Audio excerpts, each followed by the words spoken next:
Hello and welcome to the Kaizen Academy podcast. I'm Justin and I'm here with my co-host Cal.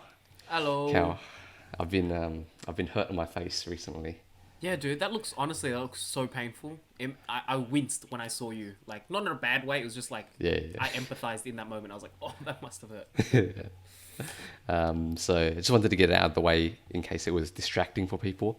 I basically just fell on my face while training in BJJ, scraped my face a little bit. I was out on Friday night, and then there were like random people asking me, "Why is there a love heart on your face?" And then they took a closer look, and it's like, "Oh, that's not a love heart." Have you seen the doctors for it? What do they say? Haven't. You No, haven't? I haven't seen Oh, the doctors. No. oh, you're a real man.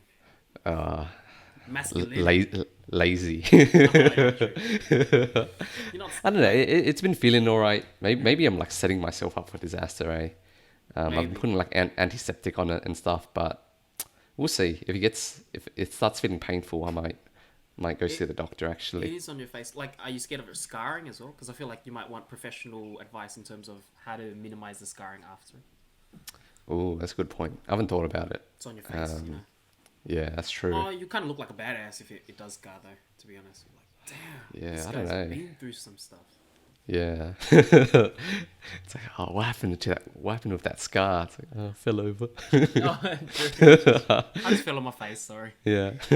nothing interesting behind that. Okay, today we're going to be talking about how to code. We've both like gone through our journeys of how to learn to code during uni, Mm. and I think there's a little bit of nuance in terms of like how you should be thinking about it. I think I've made a lot of like missteps along the way. Um, how has your coding experience been, Cal? How's Mm. your coding journey? This is interesting because the where oh actually I'm gonna speak personally, and I feel like I'm not here to give you like this. I'm definitely not here to provide any amazing like deep insights. I'm not like coming at this like 6 year veteran, been coding like I'm like since I was a baby or something like that. But I think what's interesting is that both of us represent different stages of our coding careers. Like Justin's much deeper into his career. Justin, you're much deeper. Sorry, I'm speaking to the audience. But you're much deeper. I'm relatively brand new to it. Still quite brand new, even though it's like say 2 years in. So I think we can all speak on different experiences, but definitely just kind of heads up. Like my experience is slightly more limited, but still, I think there were a lot of misjudgments or misconceptions going into it.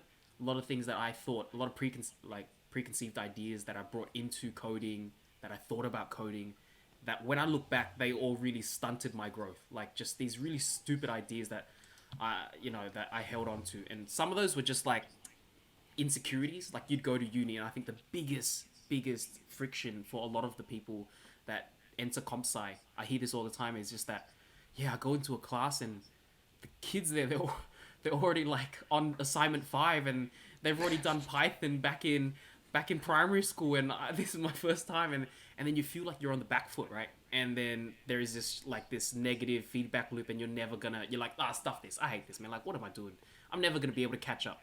But in reality, you realize the learning curve isn't that difficult, and with the right conditions, I feel like I personally found with the right conditions, you could excel or you could grow very, very quickly, only in the right conditions. Because I've kind of gone at this a couple times. So speaking on my experience in coding, I think I've had a couple tackles at trying to code. First few times very unsuccessful, and when I look back now, I just don't think I was under the right guidance, under the right circumstances. But with my recent endeavor, one of my most recent endeavor, I had the whole internship and everything. That really helped. You know, having the right conditions, the right people around me, made it a lot easier. And now I kind of feel a bit stupid, like for what I used to think about coding. Like, oh my god, I used to think, oh, I'd never be able to catch up, or just these silly ideas. Yeah, but yeah, that's kind of like that's a bit insight into to where I'm at personally. For sure, and it's like it really is intimidating, like going into like your first coding class, and then there's a kid who's been like programming whatever since like year 6. Like, oh, come on, dude. But I feel like honestly, I feel like that the stuff you do at uni is like so much harder than stuff you would play around with at home. it's just like maths, right? Like you always think like a lot of times I think people when they go into uni they think, oh, all the other engineering kids they've done like 4 unit maths, whereas I only did 2 unit. It's such a big leg up for them. Turns out it's really not, because the first 4 unit maybe is like covered in like the first 4 or 5 weeks of uni. Yeah. And then at that point, like it's all new content. So the amount of like advantage they have isn't actually that big. Is what I've actually found. Yeah, they do have an advantage. Like we're not gonna joke They around. do. Like there is a clear advantage, but for you to be able to catch up, it's so damn quick. Like with the right motivations, it's so damn quick. And I think, yeah, I've personally experienced that, and that's really just changed my mind about everything. So that's what I honestly say with so many, like, well, I tell a lot of my students, I'm always selling comp sci. I'm like, it's comp sci best degree, just go comp sci. And then like the year later, after a year, they come back and they're like, oh my god, so like I'm struggling, like all these kids, they know so much. And I'm just like, if you can get over that initial phase, you'll find yourself on like an equal playing field in no time, regardless of how many years they did coding in high school or like middle school or whatever it is. It doesn't matter. You just got to put in a bit of effort, get over that little hurdle, and it is really not that bad. You'll catch up in no time. I guess we'll kind of like start off with just telling them about like our own like coding journeys. I think we actually started our coding journeys at the same time, which was first year of uni, like first semester. We all enrolled in I think it was called Comp 1911 at the time. And we had varying experiences. Well, do you want to talk about your experience, Cal? Yeah. I'll start with mine because I didn't really put much mind or like I didn't put much thought to it. I think one of the things that turned me off about it at the beginning was we learned C, and we did a lot of like abstract coding, which honestly, like, it turned me off at the beginning, but I can see why they teach that first sometimes. Like it really gives you a slow introduction into how to think in the space of coding. Like when you go into coding, you got to start thinking about things or problems and like thinking about like the environment that you work in a way that you've probably not done before. Like you've done subjects like maths, science, and things like that. But when you go into coding, it's like you start to enter into this realm that you haven't really had a lot of. There is not much. I guess I'm getting at is like there is not a lot of prerequisite knowledge that can kind of help you into that journey. So there's a bit of a friction there going into it, and I found it like really difficult to wrap my head around a lot of ideas, and I found it a bit boring because a lot of the things that I learned in 1911 and coding with C was just like, and what? It's like, okay, I can iterate through this array. I can rearrange these letters for you. Now, and what? Like, how does this relate to anything in the real world? And that was frustrating for me. And doing so much of that, I think even second year coding, we were still doing just like C. I remember. C. And I was just like, what is this for? I think that was my biggest frustration.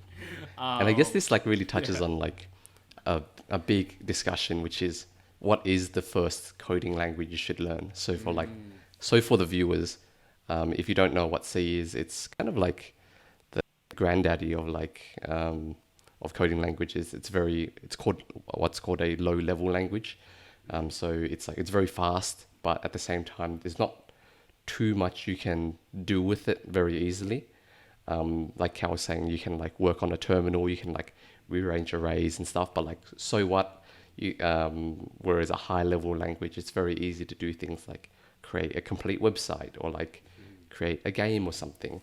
That's much more possible with higher level languages like Python, for example.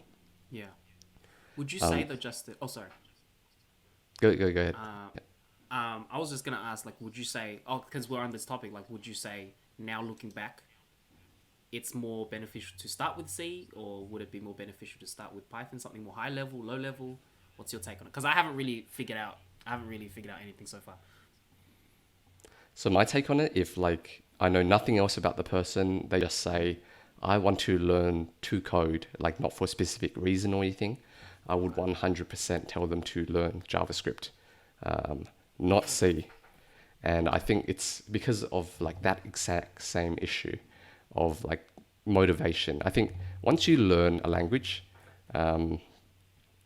it's much easier to learn the next one, and then you can go learn C afterwards if you want. But I feel like a lot of people drop out because like, at least at our uni, because like you try jump in straight to C. It's like there's not much of a reward for your efforts. You're like, oh, cool, I can like print out on a terminal like some statements. Like who cares? Yeah. Whereas if you start with JavaScript, which is the only programming language that's run in the web browsers, so you can actually build like websites and like games on webs on your browser, and like very cool stuff that you personally could use, and that kind of gives you that motivation, that incentive to really start diving in. Like, oh, this is actually really fun, because I think most people find that once they do actually understand, get over that first hump of coding, they realize this is heaps of fun. Yes. I'm sure not everyone. I'm sure not everyone thinks that way, but like a lot of people like find coding like really fun. Yeah. And I think, but you just got to get over that first hump and see like, yeah, I see the argument where it's like, oh, you understand fundamentally where how like everything works. It's really good for you. Yeah. Later on, I guess when you really need to, when you're getting to like really advanced use cases, you truly understand what's going on. You're not treating anything as a black box. But I think that's not as strong of an argument. I think the most important thing is motivation. When you first start coding, you want to be able to see results that you care about quickly. So I think JavaScript, most of the time. Python, very good argument for that as well. But I think JavaScript, just because it's easier to get like websites and stuff up. The results are much more tangible. And I think when I jumped into JavaScript, you could literally, from a zero coding like background, at least have like just a dummy website come up and just have your name written. So simple, right? And that could be done so quickly. And I think just that the novelty of being able to produce something a bit more tangible than just printing to a terminal or reading in from a terminal and performing calculations or anything like that. It's like, okay, and what? I don't really care about these like these integers and these strings or whatever. It's like, I want to see something that I can play around with. And yeah, definitely. So I guess in this case, picking a language that has the smallest learning curve, or would it just be, just the more interesting one? The more interesting one.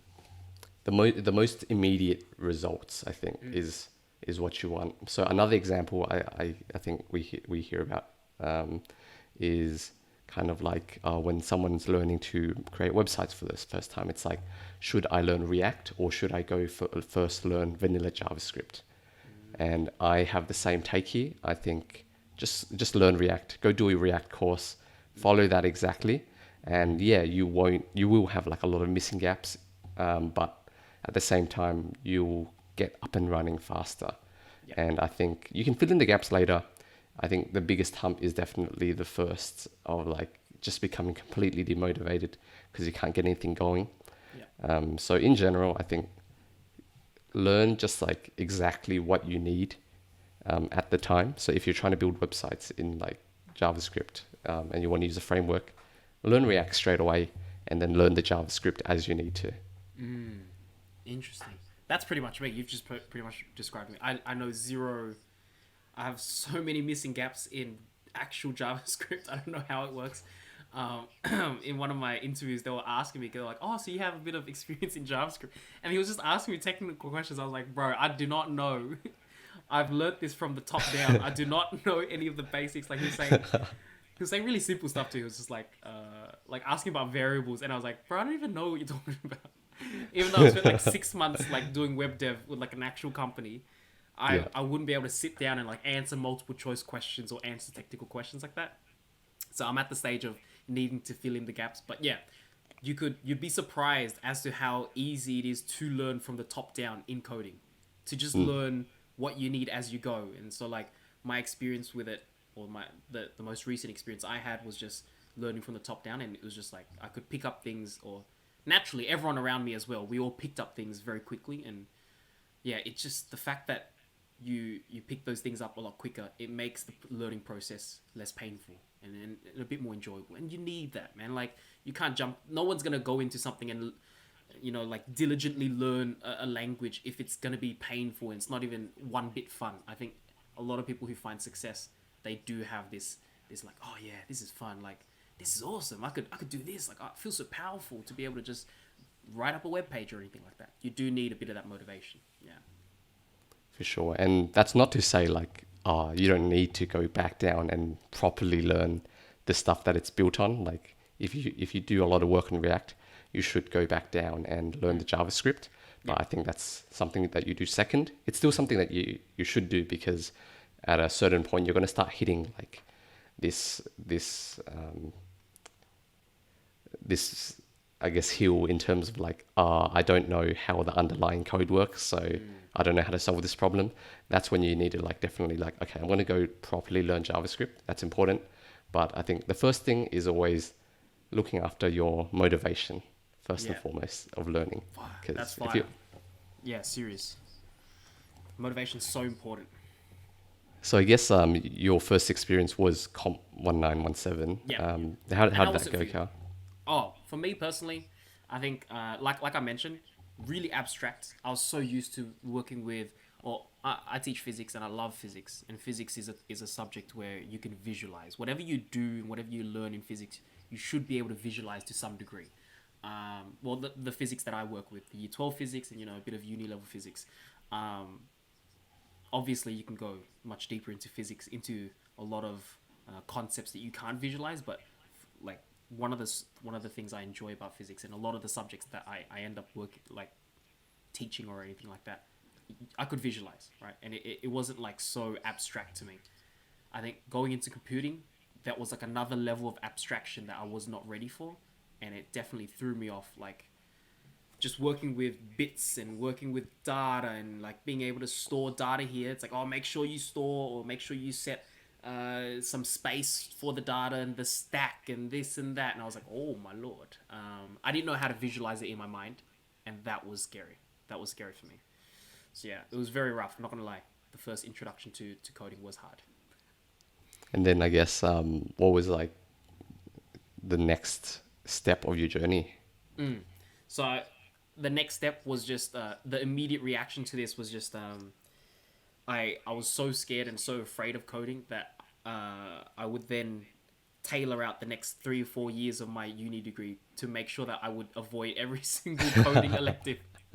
Every time I chose an elective, I was like, I would read through the handbook, the UNSW handbook, and make sure like, is there any coding? Is coding like a necessity in this case?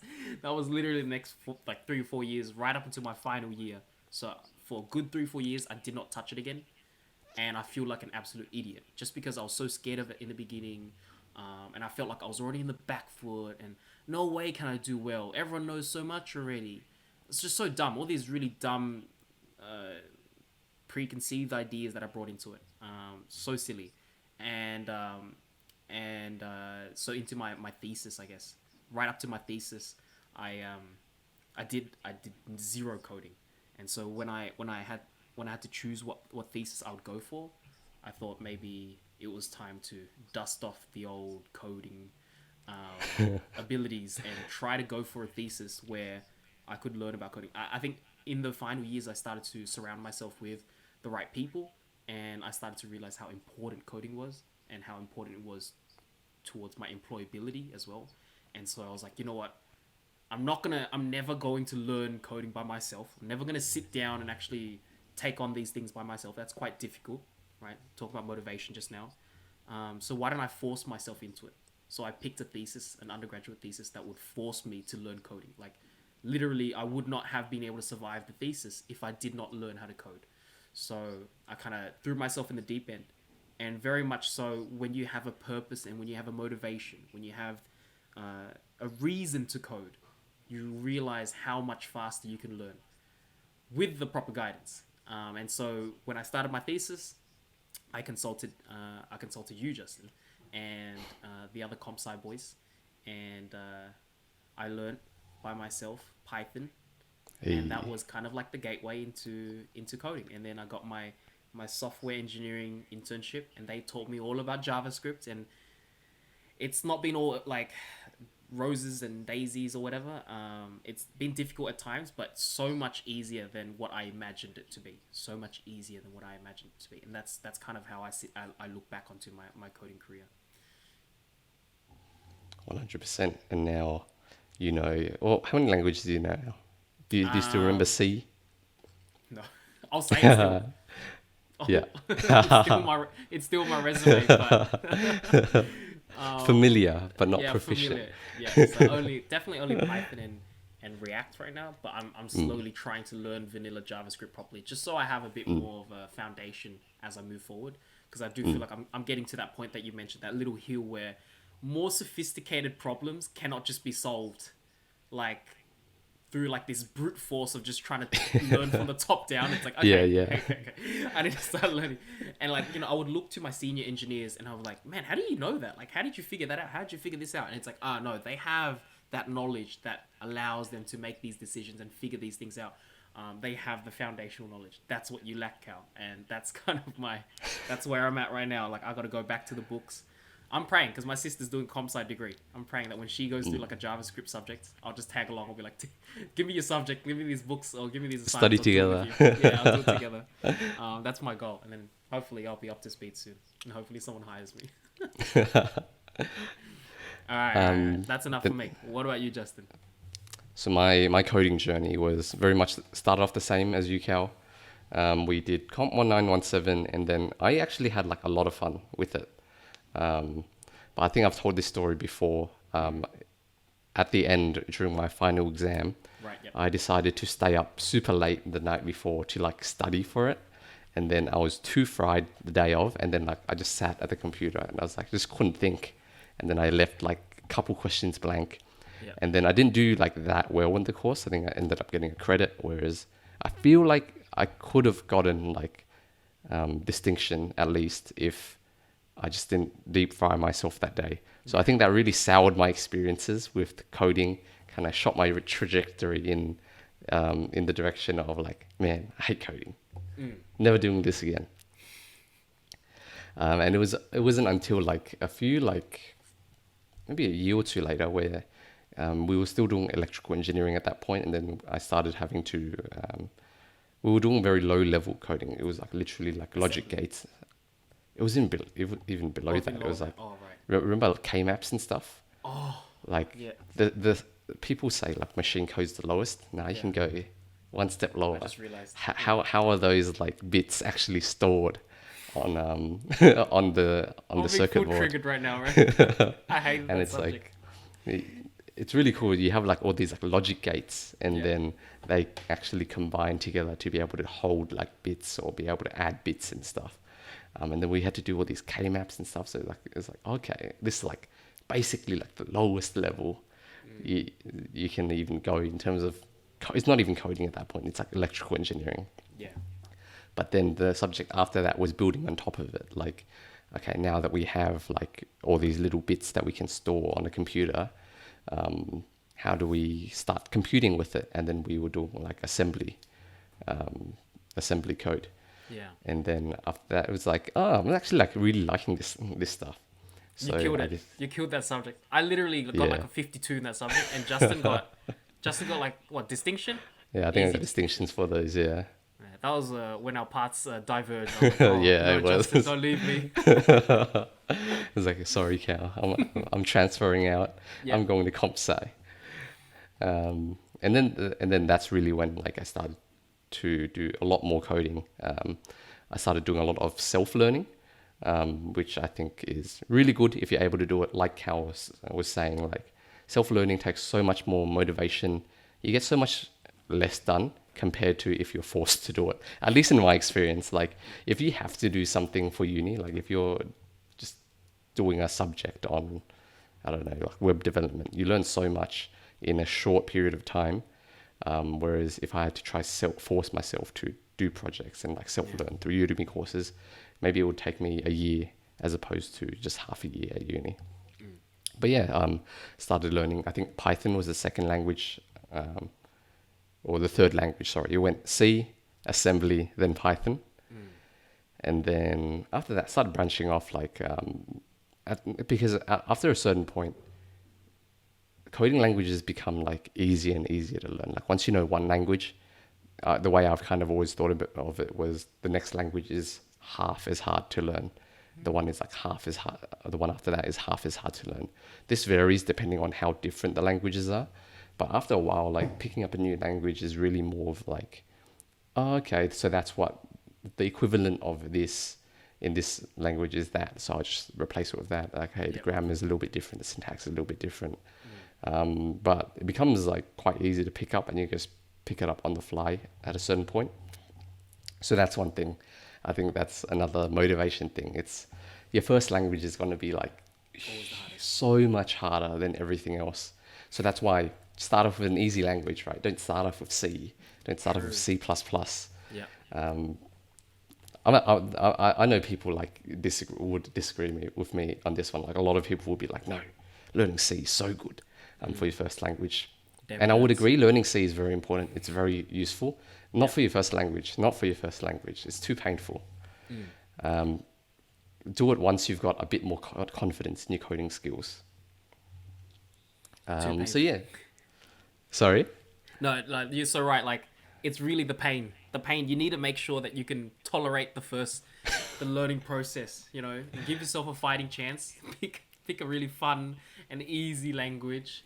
Don't go, don't like put your ego first and be like, yeah, C's the hardest. Freaking let me go for it, man. Let me learn this from the ground up. Man. Give yourself a fighting chance. You'll find out as you mentioned, Justin. That's really interesting. Like this, once you get that through that first phase, every language after it definitely comes a little easier. There is, it starts to reduce. Keep that in mind. So yeah, at this point, like, I would say I'm pretty confident coder. I feel like there's a distinct moment between like when you feel like my coding journey, I've kind of divided it in my own head into 3 stages. There was the first part where you're just like copy paste and syntax, hope it works. And then, okay, like sometimes it works, sometimes it doesn't. Yeah. After a while, like the next stage after that was like, okay, I know what I can do. Like this is like place A and then this is place B. I know like generally what I need to do to like get there, and I can confidently do that. I think at the moment I'm in the 3rd stage of my journey where it's like, okay, what's the best way to get from A to B in terms of having very clean, like modular code, like that is like able to be maintained and stuff. So that's kind of what I'm more focused on nowadays. I'm really making sure that the way I've organized my code is very logical. It's able to be used by other people, and it's just nice and easy to be maintained. Yeah.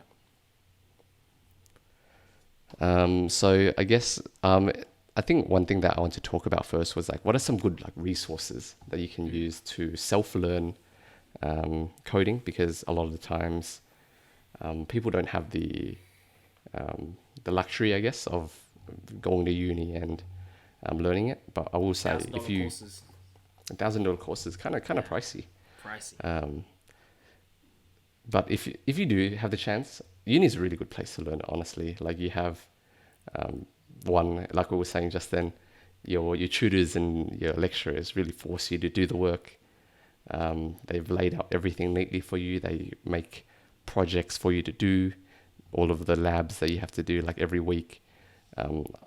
Everything's just laid out for you. And I think the core thing to know about coding is really a skill. It's not something you can sit there and read about and improve on, really. You've got to just sit down and like do it like hour after hour, and then just get good at it. That's true. I think the resources wise, if you're at uni, but I guess that it's good. There's always like this sentiment where sometimes you do things at uni and you hear like, oh, what you learn at uni is not important. What you learn at uni is not gonna help you later on, and oh, it's useless. Yeah, take that with a grain of salt when you hear that stuff, because I'm sure if you go to a reputable university and let's say you're in a comp sci degree, I'm sure a lot of the things you're learning are extremely applicable. Obviously not one-to-one, but like Justin said, they are skills, and so you put yourself in more situations and scenarios to better hone that skill. It's not that, that one assignment you did in that one subject is going to help you at your job next. No, obviously, but through those assignments, you have become a master at this skill, right? It's mastering that skill that then gives you the ability to jump into an industry, jump into a job, and show your proficiency there and thrive, I guess. So yeah, I really like that. It's a skill, right? Don't think of it like anything else, though. So the first resource that I would recommend is this course from Harvard. It's actually called CS50, and holy cow, have you ever seen this before? I think you mentioned to me once, but I haven't actually had a look at it yet. Okay, so it's so good. Like, it's basically like every single lecture is cinematic quality. You have like proper movie cameras just following around the lecturer. He's like a really charismatic guy, and then everything's so well laid out. It's like very first coding course taught at Harvard, and Wow. it's just the highest quality like introduction course I've ever seen. Like the amount of depth they go into is like decently deep. Like sometimes I'll just pull up a video on YouTube because it's so nice, and then I'll still pick up things even though I'm like pretty like decently deep into my coding journey. There'll be like an intricacy of like C that I didn't understand. Like, okay, so that's how memory management works. They go through like a lot of different topics. Like they move fast. If you were to self-learn it, I think it'd probably take at a reasonable pace, probably like a year.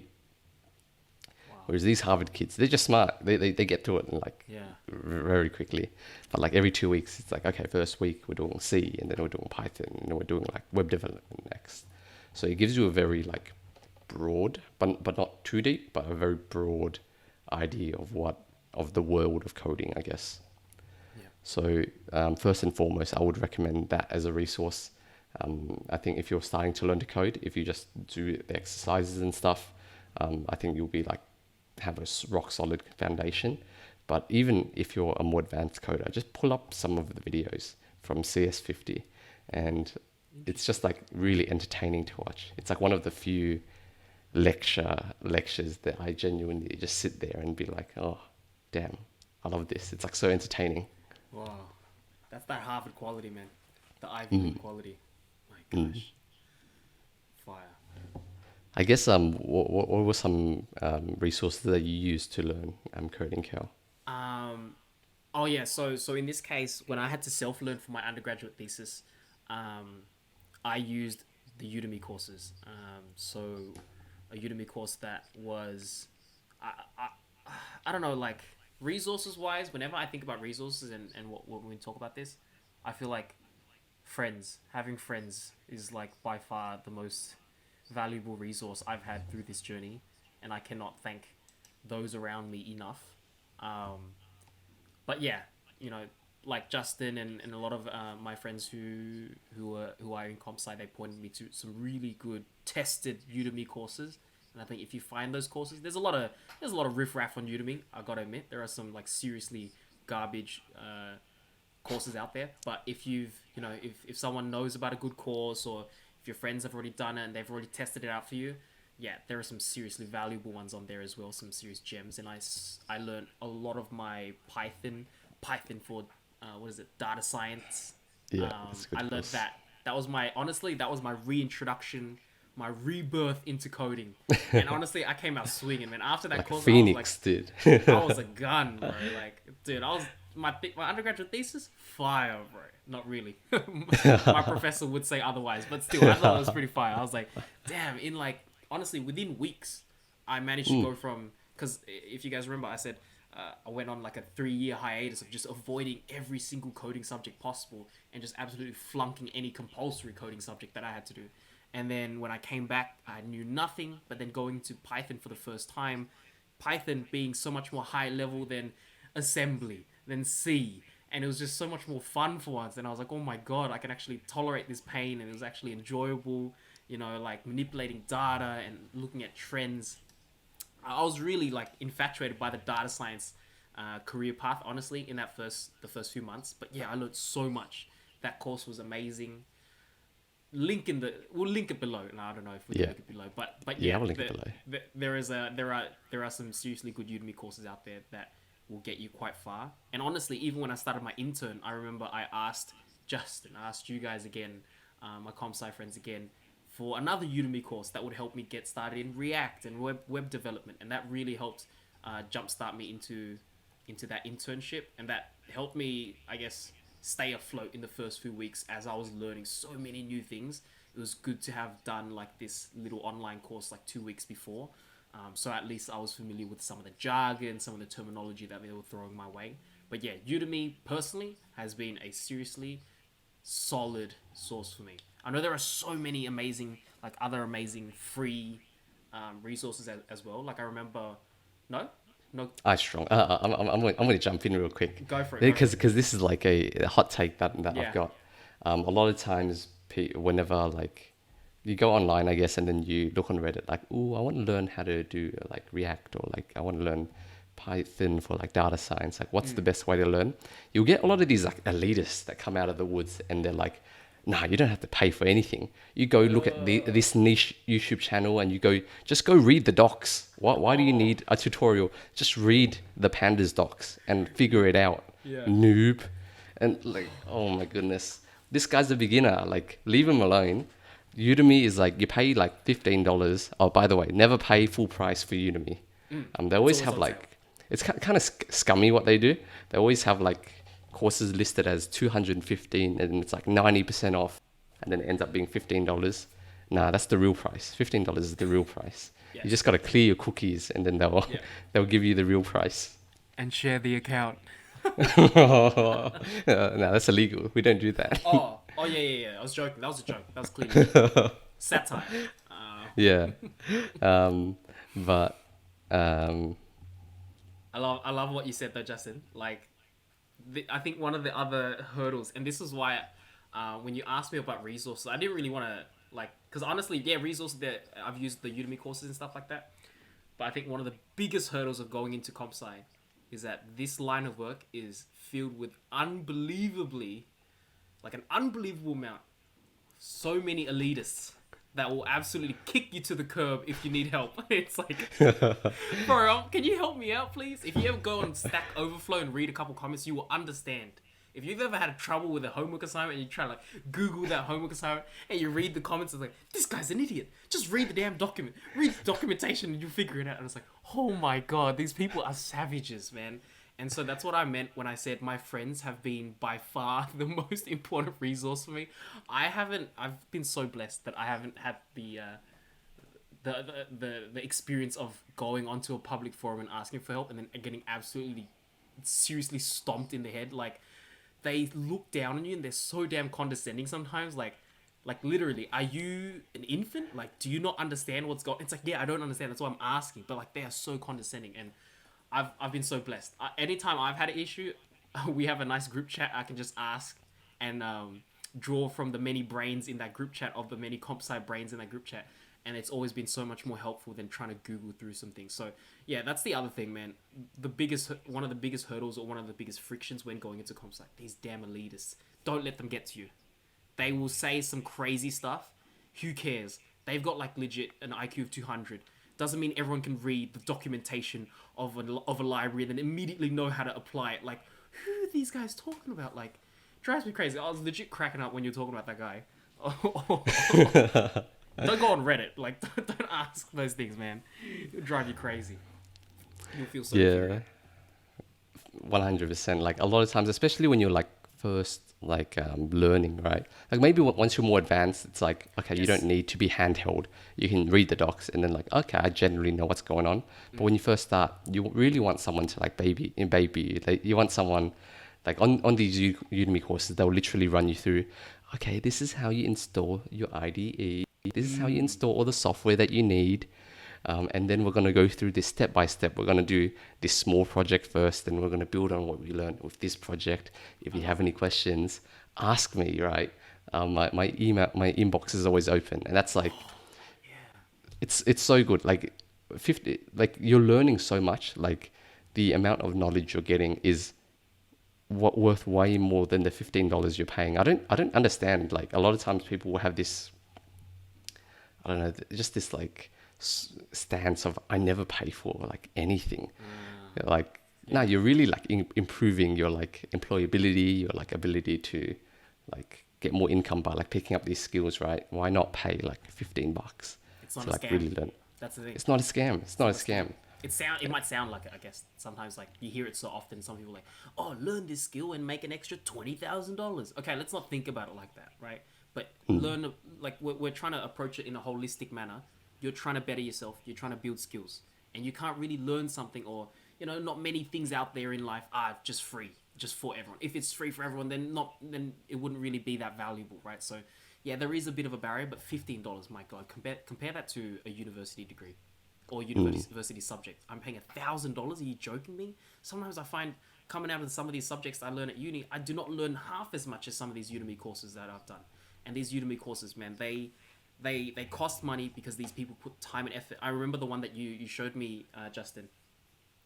He would have like a community forum. So anytime you'd be stuck on an issue, so many people who've gone through that before have already posted about it. So there is like an unbelievable amount of resources surrounding the course itself. You get the course, you get these lectures. They literally hold you through everything. He is so understanding. Like, unlike everyone else that you ask on the public forums, he actually knows how to teach someone. Like, oh God, it drives me crazy, man. Like, so many people in this comp sci line of work, I remember even some people at uni, where you're like, hey bro, like, could you help me with this assignment? Like, how do you do this? And they're like, duh, do you not know how to... It's like, what the hell? Coming from a background, I'm a teacher. I've taught for how many years, and I hear this guy like try to explain it to me. I'm like, do you even understand what you're talking about? Like, you talk to some people that they're so smart, but they can't get out of their own head, and they can't really help you out, right? So finding like a good support group is so important in this, and finding good courses, like the Udemy ones. What about Pluralsight though? Because I know that's a very popular one. A lot of companies. Have you heard about that one, Justin? I've personally never used Pluralsight. I've used like Linda. It used to be called LinkedIn. Sorry, it used to be called Linda. I think it's called LinkedIn Learning now. Oh yeah. They got bought by LinkedIn. Yeah. But from personal experience, there's just another level to like Udemy courses because they're paid. Like there's like Coursera, there's like EDX, which are all like free platforms owned by like Ivy League universities, and you get a few courses that are like decent. But honestly speaking, like Udemy is to be most of the time because because you're paying that $15 premium over a free course, they're usually always up to date. There's like they actually got good production quality. At this point, I really only if I want to learn something new, I go to Udemy.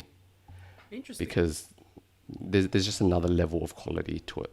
There are exceptions. There are like there's for example on Coursera there's like Andrew Ng's machine learning courses. Like those are top notch, but they're few and far between. I think is that the saying? It is now.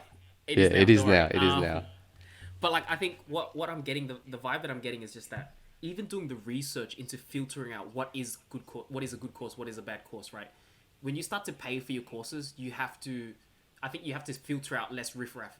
You don't have to worry about, oh man, I'm gonna have to look for this one gem in this like in these like gajillion courses or anything like that. And also, I remember like even just if I were to look for these courses myself, I don't think I would have made much headway. But having you guys, and I was just like, hey guys, I need to do this for my thesis. I remember just messaging you guys. I was like, I have to do this data science project or whatever like that. And you guys are like, all right, here's the course. Just do this, go for it. And then it really was.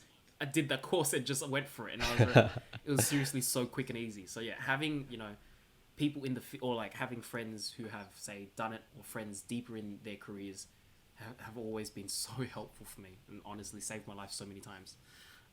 But yeah, I guess free resources aren't too popular, but Pluralsight is just one of the ones that my company or the company that I interned at, they use that quite often. So after I finished the Udemy course, the first 2 weeks I was kind of just using Pluralsight and doing a couple courses there, and they weren't too bad as well. They weren't too shabby, but I believe it was like quite expensive, and it's more of like a corporate thing.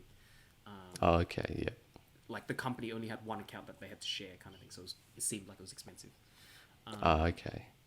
But yeah, Udemy, it's fire. Udemy, it's good. And I guess just to leave off on that point, the two people that I tend to always buy courses from on Udemy, Stephen Grider, he does a lot of JavaScript, web development type stuff. and this guy called Jose Portilla or something. He's the one that did My the man. yeah. I spent Jose, many man, hours. Jose. Oh man, I love Jose, but I've spent so many late nights with that man doing lectures. I've learned so much from him. Seriously, I love that guy, man. So So he generally does more like Python, more data science stuff, like the one you were doing. Mm. So yeah, those two, very good. I mean, you also did the Stephen Grider course, right? Yes, I For did, React. and that was Yeah. also very fire. Honestly, it's just like the two that you guys gave me was just top notch, and I've never really had to deal with going through like crappy courses, so I'm very blessed in that regard. So it was hard for me to judge and like comment because I was scared. Like I've only done these 2 Udemy courses, but it seems like those Udemy courses were like best in the biz. Oh, Yes, so seriously, chef's kiss. another another set of resources I mentioned, Cal, was kind of like these more gamified things, and they actually you don't come across them often, but when you find a good one, like it's really good because you smash out like a lot of learning in a very fun way. The first one I wanted to mention was this one called Free Code Camp. It's a really good way to learn HTML, CSS, JavaScript. Is that the Because froggy one? no, that's the next one I'll talk Oh, about. okay, sorry. Whoops. But this one is just for learning the base languages. They'll be like, okay, for this first exercise, there's no setup required. You just open the website and then you start learning. So they'll give you a short description. There's like an IDE like built straight into the browser, and then there's the output on like the other side, and then you can just play around with the code a little bit. Once you get the answer, you just move straight onto the next level, and like you learn so fast just because it abstracts all the unnecessary stuff away from you when you're first learning. So that was really good. Free Code Camp. There's another one called Flexbox Froggy, which teaches you Flexbox for CSS.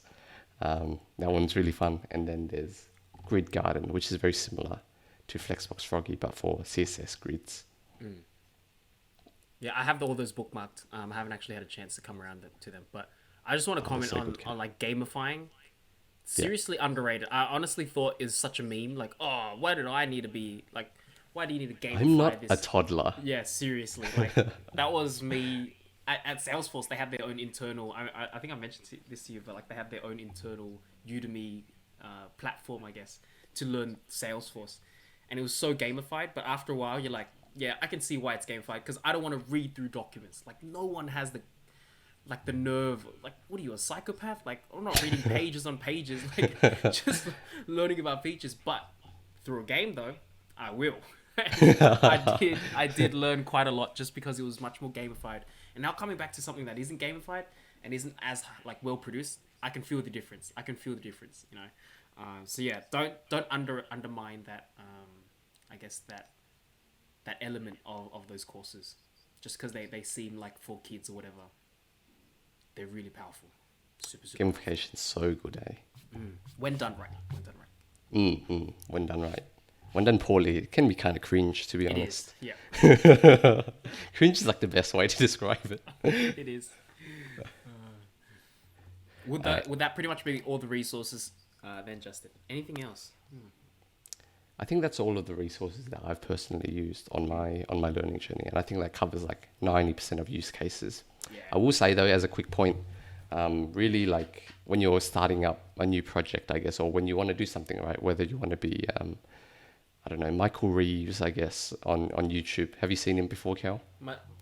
Kelly watches him quite a lot. Yeah. If you want to do his kind of stuff, which we Does don't he code really like do. microprocessors and stuff?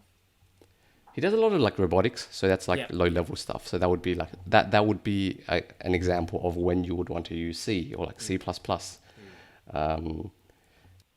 And I guess like in that situation, that's what would give you the most motivation, right? Because you can that's what is like exactly what you need. Yeah. So in that case, go straight for C.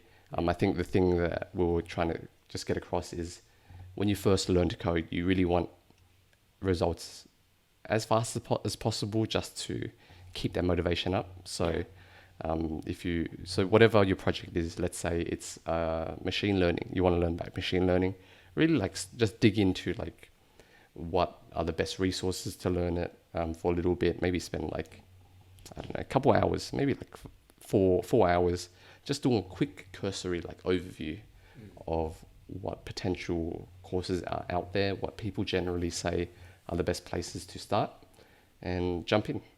Yeah. So I guess the thing that I just wanted to like remind you guys with is just that if you're completely brand new, don't even waste your time on Stack Overflow. I think, yeah, like we were saying before, Stack Overflow and forums, public forums, I think they're a bit more friendly once you know your bearings. Once you have your foundation, it's a lot easier to ask these questions without getting roasted. But at the beginning, when you need to be kind of guided, you need someone to help you through. These courses, like the Udemy courses we mentioned, are super, super helpful. But also, back to that motivation thing.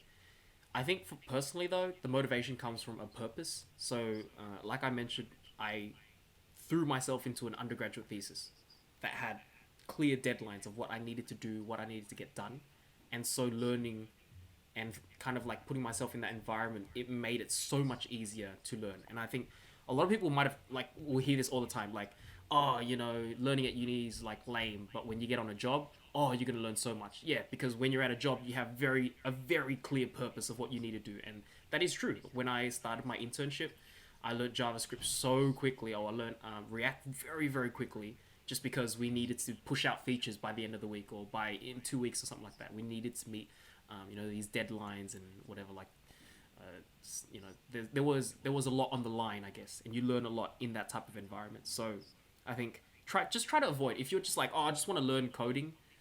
Probably want to find yourself a purpose. I would say it would vastly improve your experience instead of just like, let me try learn Python, just because. Give yourself a project. Oh yeah, yes, that. Give yourself a tangible project. I want to get this done, and then you learn it through the language, right? Not necessarily. I want to learn Python. No, figure out your goal for it first, and I think it will make your life a lot easier. I think that's like, you're touching on such an important point. Like learning for the sake of learning is hard sometimes. It's really, sometimes it really drains your energy. Sometimes it's hard to make yourself do. I found personally that the way I learn things nowadays is always through a project, right? Like, okay, I feel like learning JavaScript. I really want to delve deeper into JavaScript or like CSS. I'm going to build a personal website. Or maybe you're really into games, right? You want to learn C. I actually don't know what they use to make games nowadays. I think it's C++, but a bit ignorant here. But yeah, like give yourself a goal of making a small game, right? Yeah. Always like try to build your skills through projects rather than learning for the sake of learning. It's a lot better for your motivation. And like, let's say if you want to be like Michael Reeves, and you want to do like more robotic stuff, then that could be your motivation. You know, I feel like we at the beginning we were really ragging on this LC experience, but LC experience is very unique. Okay, don't if the motivation is, oh, I want to build something that could like walk around, or I want to build something that like is built on Arduino or something like that, right? Definitely, that's your motivation. That's your purpose.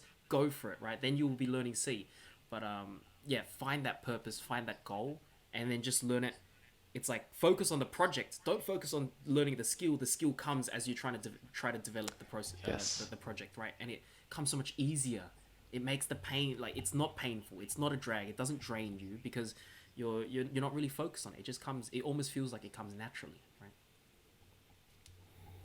And I think that's about all we've got to say on this subject, Cal. At least I've talked my fair share already. Yeah. Anything you else want to add? I'm still an amateur, so I feel like that's really those are the warnings that I would kind of remind everyone. You know, just because someone's I want to recap real quick. Just because someone's ahead, and just because there are other people ahead of you, understand that you can get up to speed unbelievably quickly. I remember I did my internship with other comp sci students. I personally felt like I got up to speed having zero computer science like background, just through like the Udemy courses and just being at the job, working like day in, day out. I picked up, or I was able to get up to speed with everyone else within like 2 weeks, 3 weeks, even though I've touched nothing in computer science, and they've had computer science degrees under their belts, right? So just know that it might feel like a large gap between yourself and others when you start to compare yourself, which is natural, right? But know that that gap is very quickly diminished if you just have the right people around you, the right guidance, the right resources. And if your path is like straight, like you're learning directly what you need.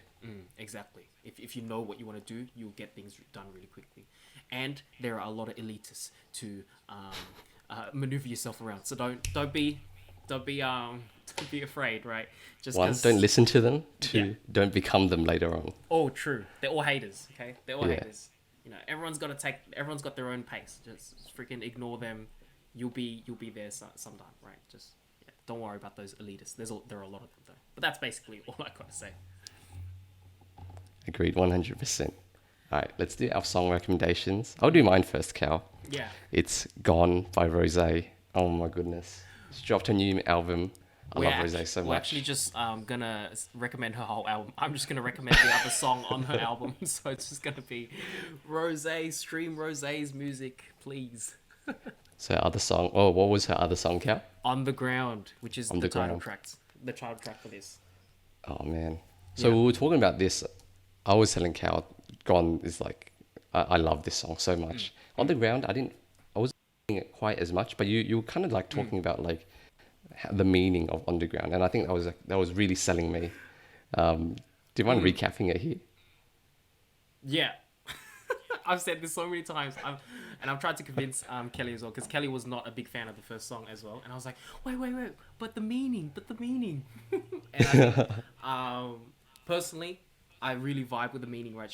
On the Ground is just about this idea of like constantly striving for some goal, for a goal that you think that when you achieve is going to bring you so much happiness, and then only to realize that once you achieve that goal, once you kind of satisfied what you thought was going to bring you happiness, you realize a lot of the things that do bring you happiness in life are very trivial, and they are on the ground per se, metaphorically speaking. Ooh. So I thought that was, and she wrote the lyrics, so I thought, that was really from her heart. And shout outs to Rosé. If I know she's struggling. The idol life is very hard. So I just want to, shout out to her. The lyrics were straight fire. Rosé, if you're listening to this podcast, we love you. Yeah, 100%. We're streaming every day, But yeah, go stream that album. I think it's really heartfelt. Wait. But what about Gone? What was your take on Gone? Now that I've given mine, don't leave me hanging. Oh, I don't know. It's just a really nice song. I feel like it fits Rosé's like identity, like a bit more. It's a bit more acoustic. Like Yes. a lot of like, she plays around the vocals like really well. You can really see her like how talented she is with it. The meaning itself, I think it's like I don't remember what it is. It's pretty generic. Oh, I think it's like a very nice like love story, like heartbreak kind of. Yeah. Which is, I guess, a bit more common, but I'd still think her singing on Gone is definitely superior. She does have a much stronger vocal performance on this song. She really sings her heart out, and like even if you don't listen to the lyrics, just hearing her sing, it's like, oh wow, I'm going through some like 10-year breakup. I'm gonna start crying. Yeah, I'm gonna start crying too. Oh man, I feel like I only really started appreciating sad songs once I went through like a breakup. All you uni students need to go through a breakup, because like before that, like in high school, like you listen to like The Script or something, right? You listen to like Break Even, and then it's like, oh yeah, this is kind of catchy song. But then when I was going through my breakup, it was like I was driving and I was like just crying. It's kind of dangerous, to be honest. I was just sitting there crying, singing along to like The Script. It was like, ooh. You understand the pain. Yeah. Drives these singer-songwriters to write these unbelievably like gut-wrenching songs, and you like you empathize on another level. You're like, holy, what the hell? It's like before that, you're like, it's kind of cheesy, man. Yeah. How can you love someone to the point you're singing like about these weird things? Yeah, it's kind of cringe, Yeah. bro. That's true. No, but stream the album. Rosé. All right, thank you, Cal. Yeah. And thank you, everyone, for listening. Cheers. Bye-bye.